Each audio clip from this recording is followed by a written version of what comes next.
Hi, Chuck Sullivan again for the IKCA. I would like to tell you a story. This is a true story. Every word of it, so help me, is absolutely as I recall it, and I've got perfect recall on it because it was one of those things that happens once in a lifetime. This is about the very night that I met Bruce Lee. Basically, it was a night like any other in the dojo. Mr. Parker was teaching the class. We were doing our thing. We had people observing from out in the lobby area. He had like a cutout where you could stand there and watch the class. And one of the people watching that evening was a young Chinese gentleman by the name of Bruce Lee, who at the time we didn't know. Nobody did. This is 1963. Nobody knew.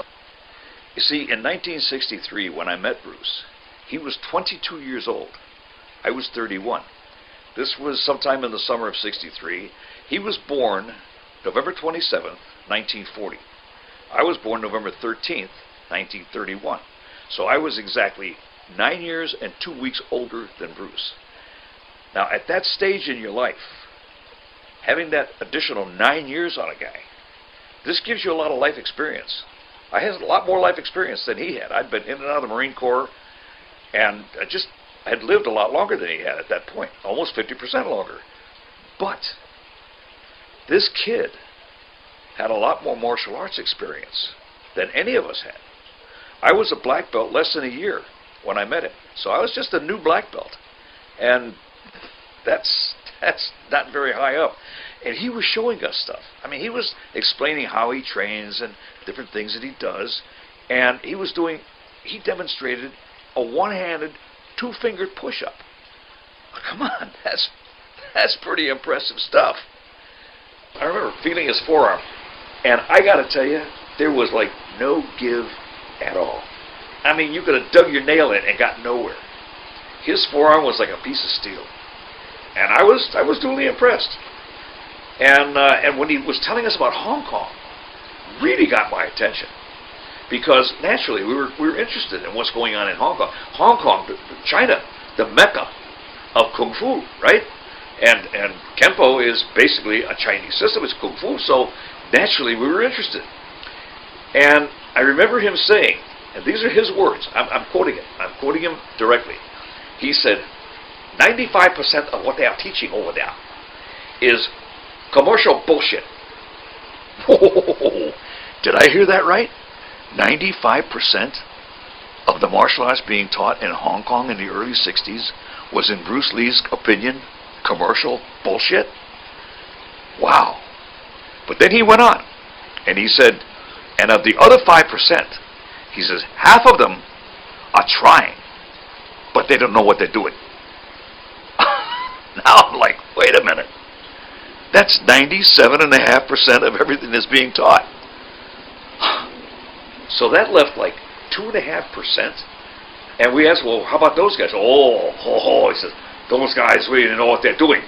Bruce said this funny way with English. Anyway, and I remember, thinking at the time, well, wow, how do you get to, train with those guys? He says, you don't. It's as simple as that. You don't. He says, you guys wouldn't get down the alley alive when they have their classes. They don't have classes. He says, they're not a school. They're more of a society. And I'm thinking, yeah, like Triad.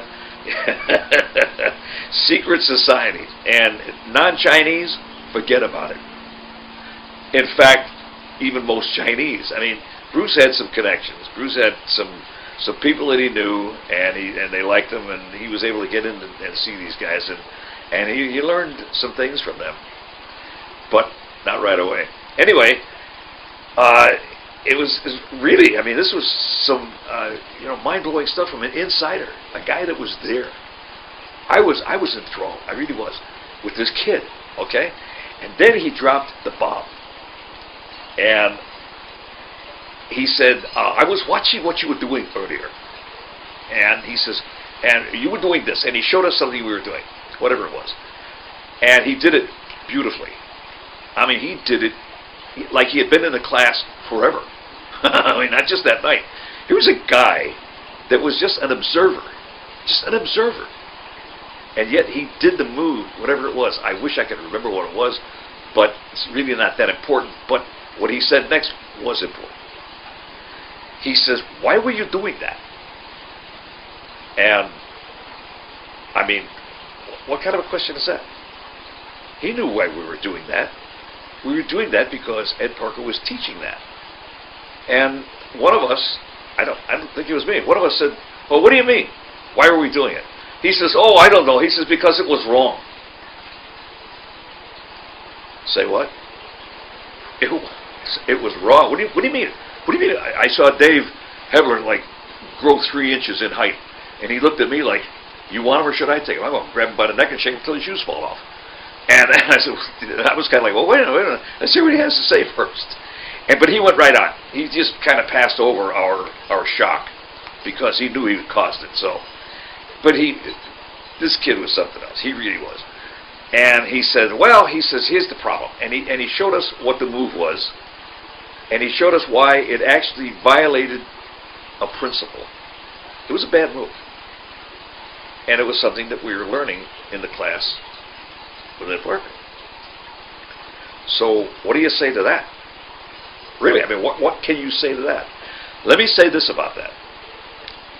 It was something that someone with a lot of knowledge and a lot of guts was able to stand there and observe. And if I was to go into somebody's class right now and observe it, I'm sure I could come away with 2 or 3 or maybe more things that I would say, that's really not good, or this and that violates the principle and so on. But I had never even thought along those terms. I'd never even thought along those lines. And on my drive home that night, I said to myself, how come he could do that and I can't? I was frankly irritated with myself. How come he did that? He was able to do that and I can't. And then all of a sudden I realized, it isn't that I can't. It's just that I never even thought of it. I never thought of questioning anything that Ed Parker was teaching us. Because when I started the art, I knew nothing. And Ed Parker knew everything. Everything, or so it seemed. And it taught me something very, very important that night. Bruce Lee taught me not to take anything at face value from anyone. Because if somebody knows even a little bit more than you do,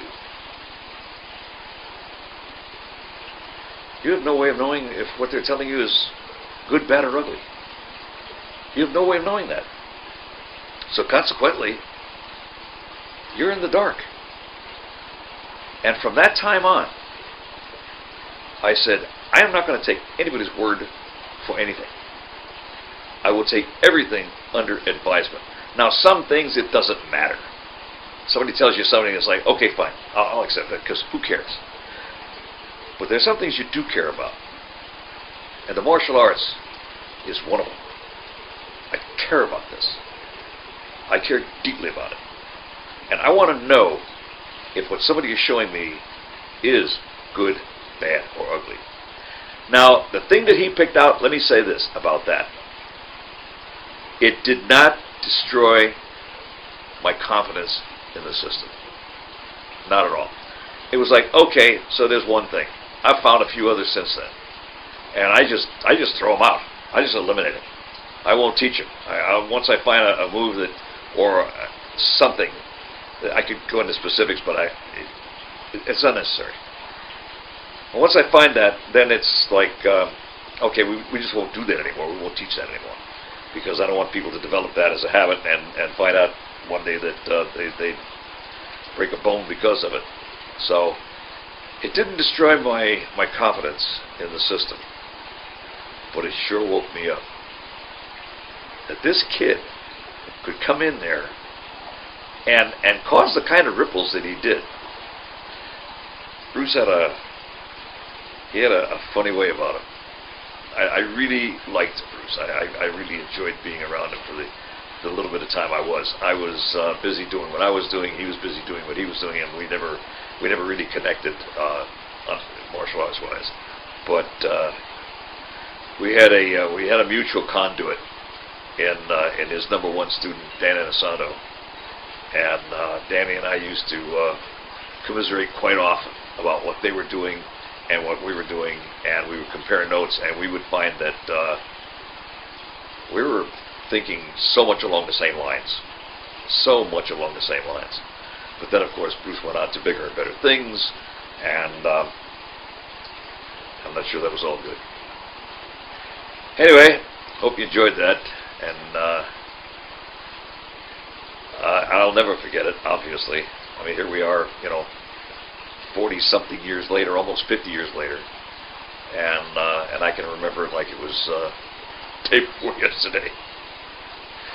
And if I come up with any more stories, well, I'll put them on tape too. Thanks for listening.